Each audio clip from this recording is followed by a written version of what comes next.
جو نعرے لگاتے ہیں عمران کو رہا کرو، یہ بھائی نہ لگائیں۔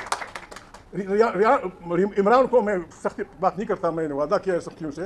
عمران کو کون اس نے آنا ہے، خواہ آنا ہے، اس نے نکلنا ہے، وہ آئے گا، ڈنکے کی چوک پہ آئے گا، آپ استقبال کریں گے۔ اور جو یہ بات میرے بیٹے نے کی، جب یہاں عمران بیٹھا ہوگا اس کا جواب میں تب دوں۔ عمران خان جس آزادی کی بات کرتا ہے وہ آزادی آ نہیں سکتی جب تک ووٹ سے منتخب حکومت، ووٹ سے منتخب پارلیمنٹ طاقت کا سرچشمہ نہیں ہوگا، جب ملک کی تمام خارجی داخلہ پالیسیاں وہاں سے نہیں ہوں گی۔ اجتماعی دانش سے، اجتماعی کوشش سے ہم نے اٹھنا ہے، ہم نے گلیاں بند کرنی ہیں، ہم نے شہر بند کرنے ہیں، ہم نے حکمرانوں کے دفتر بند کرنے ہیں، ہم نے انہیں مجبور کرنا ہے کہ یہاں ایک بات ہوگی، آئین پاکستان ہوگا، مشترکہ ووٹ کی طاقت سے پارلیمنٹ کی وہ ہوگی، لوگ برابر ہوں گے انسان، پھر پاکستان زندہ باد، ہم سب زندہ باد۔ ہم نے نہ کسی کے سامنے سرنڈر ہونا ہے، نہ ہم نے کسی کی دھمکی کا خیال رکھنا ہے، چاہے آسمان گرے چاہے کچھ ہو، پاکستان میں آئین کی بالادستی ہوگی۔